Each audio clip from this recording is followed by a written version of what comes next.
En el 2023 se presentó una demanda contra United Health Group, una de las aseguradoras más grandes del mundo. El motivo, usaban un modelo de inteligencia artificial llamado AIM-Edge Predict, el cual tiene una tasa de error altísima. El sistema predecía cuántos días debería estar hospitalizado un paciente. Si la IA decía que el paciente ya estaba listo para irse a su casa, la aseguradora cortaba el pago, aunque el médico dijera lo contrario. El resultado, adultos mayores dados de alta antes de tiempo, reingresando al poco tiempo con complicaciones o algunos de ellos muriendo. Y todo esto porque una máquina con un margen de error del 90% lo dijo. Este caso abrió un debate mundial. ¿Qué pasa cuando la IA se equivoca y el que paga las consecuencias es el paciente? Primero lo básico, que es la inteligencia artificial en medicina. No es un robot que revisa con estetoscopio, todavía, sino programas que analizan miles de datos clínicos. Exacto, por ejemplo, hay algoritmos que pueden detectar el cáncer mucho antes de que lo haga un médico radiólogo en persona, o algoritmos que predicen si un paciente se va a descompensar en la terapia intensiva horas de que el paciente lo haga. Y suena increíble, hasta que te das cuenta que el mismo tipo de tecnología puede decidir si te dan atención médica o no. La inteligencia artificial en medicina no solo ha llegado a los hospitales. Seguramente a todos nos ha pasado que tenemos un síntoma y lo buscamos en ChatGPT o en otro tipo de algoritmos o páginas. Muchas veces buscamos dolores de cabeza, te puede dar un posible diagnóstico que puede variar desde ansiedad hasta un tumor cerebral. Lo que puede hacer que nos cuestionemos qué tan exacta es. Hoy la IA se usa en muchos campos médicos. Por ejemplo, en radiología analiza imágenes para detectar tumores. Oftalmología detecta el daño en la retina. Cardiología analiza electrocardiogramas. Salud pública predice brotes epidémicos. Consultas digitales, por ejemplo, chatbots que responden preguntas básicas de salud. Incluso hay asistentes electrónicos que redactan la nota médica mientras el doctor platica con el paciente. Así que sí, la IA está ayudando en el consultorio, aunque tú no lo quieras ver. ¿Y puede realmente la IA reemplazar a los médicos? Por ahora no. Los sistemas actuales requieren supervisión humana. No pueden diagnosticar, recetar o hacer alguna intervención sin la supervisión de un médico. Pero en los próximos años podríamos ver una autonomía parcial. Una IA que proponga diagnósticos, tratamientos, sobre todo en aquellos lugares que la cantidad de médicos para la atención sea insuficiente. Uno de los mayores avances en la inteligencia artificial se encuentra en el diagnóstico. La IA puede analizar imágenes médicas como lo son resonancias, tomografías y radiografías, estableciendo un diagnóstico que muchas veces es más efectivo que un especialista. En algunos hospitales del mundo ya hay artefactos con inteligencia artificial que ayudan a los médicos a detectar oportunamente el cáncer de mama y en algunos casos enfermedades como lo son las neumonías. La idea de esos artefactos no es reemplazar a los médicos, sino que sirvan como un soporte para tomar decisiones más rápidas y efectivas. La inteligencia artificial también mejora la gestión dentro de los hospitales, desde la asignación de camas y control de inventarios, hasta la predicción de picos de pacientes. La inteligencia artificial ayuda a que los recursos se usen de manera más eficiente. Por ejemplo, durante la pandemia, la inteligencia artificial predijo la demanda de ventiladores, así como la demanda de médicos con precisión, permitiendo una gran planificación. Por ejemplo, en el caso de que la IA se equivoque en la toma de una decisión al momento de dar un diagnóstico o un tratamiento, ¿de quién es la culpa?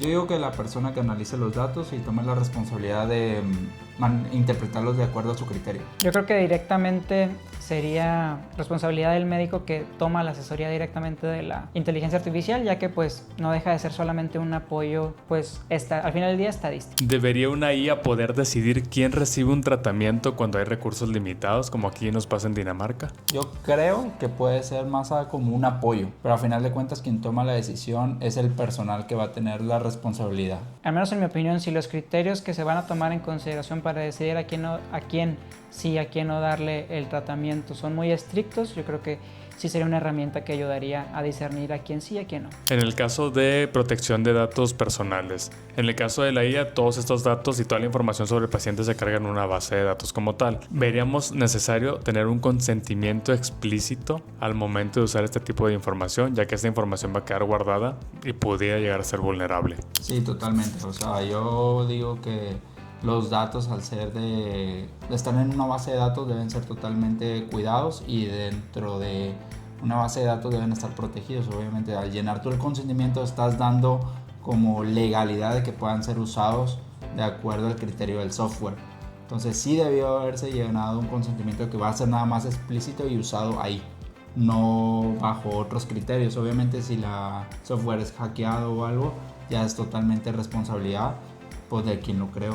Yo voy a contrastar un poquito porque, salvo una excepción que yo creo que sería la cuestión de eliminar el nombre de la persona y algún otro dato preciso de identificación, todo lo demás sin consentimiento yo estaría de acuerdo que se fuera directamente a la base de datos, porque a la larga generaría un bien mayor y sería una estadística pues bastante nutrida. Entonces siempre y cuando no consideremos datos directamente personales como podría ser su CURP y su nombre completo, para mí sería indiferente que el resto de la información se fuera a una base de datos, que pudiera ser a lo mejor un poquito en relación a lo que dice César, ¿verdad? Porque son los datos más importantes, pero si eliminamos la cuestión de una identificación del paciente, yo creo que no deberíamos de solicitar algún tipo de consentimiento para almacenar esos datos. ¿Puede la IA tener sesgos que discriminen por edad, género o nivel socioeconómico del paciente? Si bien hay ciertas enfermedades que toman en cuenta el color de piel y el acceso a ciertos nivel o tipo de medicamentos que sí representan algún tipo de factor relevante, pues digo, el que la IA los tome o no los tome en cuenta en esos casos, pues no sería realmente pues de gran relevancia. No, yo pienso igual que no debería haber algún sesgo en cuanto a eso, dependiendo la etnia y la localización en la que se vayan a usar los datos, pero pues si se dejaron ya criterios para lo que se iba a usar, no debería haber algún error. ¿Y hasta dónde creen que debería llegar la autonomía de una inteligencia artificial en la medicina? Yo creo que de una forma sencilla podríamos considerarlo en dos ámbitos, que sería escala pronóstica y tamizaje. Creo que ahí sería esas dos, al menos en nuestra actualidad o en nuestra realidad de hoy en día, sería esas dos principalmente. Que ya lo hacemos, o sea, siendo sinceros, nosotros de urgencias, todos los clínicos, los internistas, urgencias, terapia intensiva, usamos un montón de escalas que queramos o no se usan desde hace 50 años. Y desde hace 50 años que se utilizan todas estas escalas, al final del día lo que está detrás de esa escala, que tú le sumas un punto por cada factor, está detrás una inteligencia artificial o una base, que antes lo que eran unas bases de datos interpretativas con un resultado. Entonces desde hace 70, 50 años estamos usando inteligencias artificiales de una forma no tan implícita, ¿verdad? Sino a lo mejor con estos modelos predictivos que siguen el mismo principio activo de una inteligencia artificial. Entonces, porque inclusive, digamos, de las más famosas, Apache y SOFA, que se acaba de actualizar, aún así, en algunos momentos, el pronóstico que te dan esas escalas no suele ser el que vives con tu paciente, que suele ser a veces peor o a veces suele ser mejor. Entonces, ante esa tasa de fallo, es que yo considero que únicamente nos debería de servir para estas dos situaciones, al menos en la actualidad. Probablemente o muy seguramente en un futuro que estén más nutridas las IA, van a poder tomar mejores decisiones y sí podrían ser más autónomos. A ver, Gui, responde la pregunta, güey. Repite la pregunta. Repite la pregunta. Sí, a ver, culo, porque no van nosotros. Que no van nosotros. Sí, totalmente, o sea, debe ser solamente hasta proporcionar datos para el médico para apoyo, como esta edificación, pero al final de cuentas hasta ahí llegaría la autonomía de una inteligencia artificial.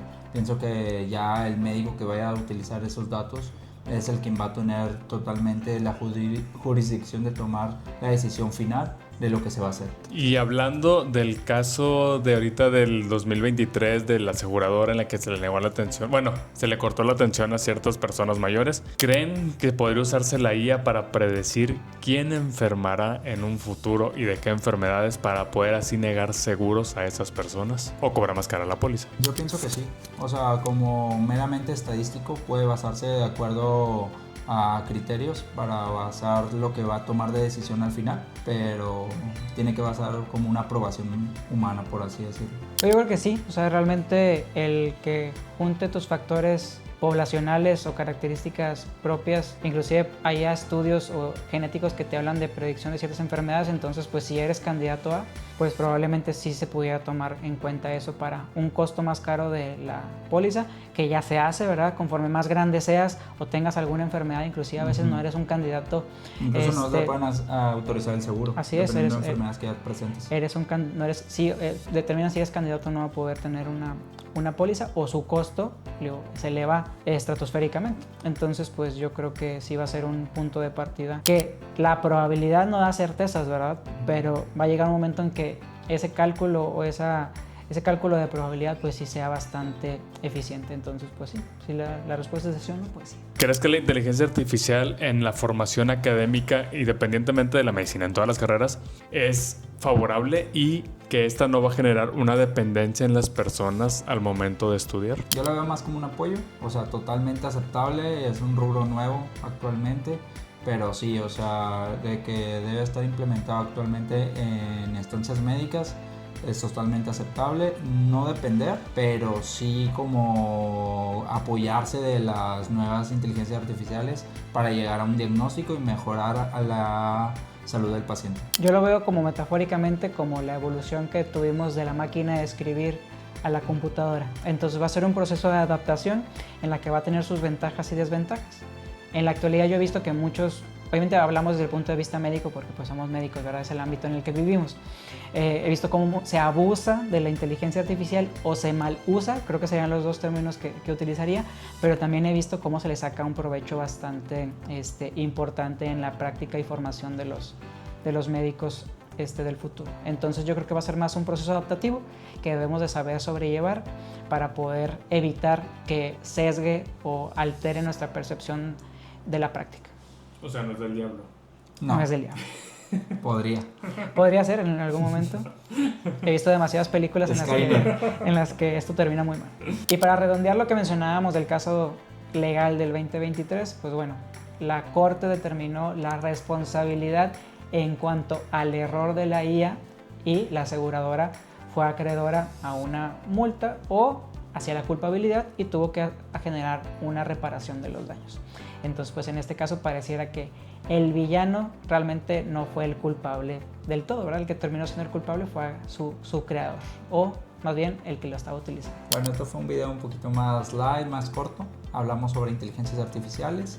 Si tienen alguna duda, no hay que consultar a ChatGPT, ir con médicos certificados. Y pues bueno, como ya vimos en los temas, inclusive hasta un escándalo ahí bastante mediático, la IA no deja de ser una herramienta que nos ayuda bastante, pero pues no debemos de abusar con ella. Como en todos los refrescos, drogas, dulces, todo, pues todo en exceso hace daño. Usen su cerebro, lean artículos, lean libros y refuercen preguntándole a ChatGPT. Pero pregúntenle bien, si no, la respuesta va a ser igual de ambigua de lo que está nadando en su cabeza. Y ya nada más, nos vemos en la próxima.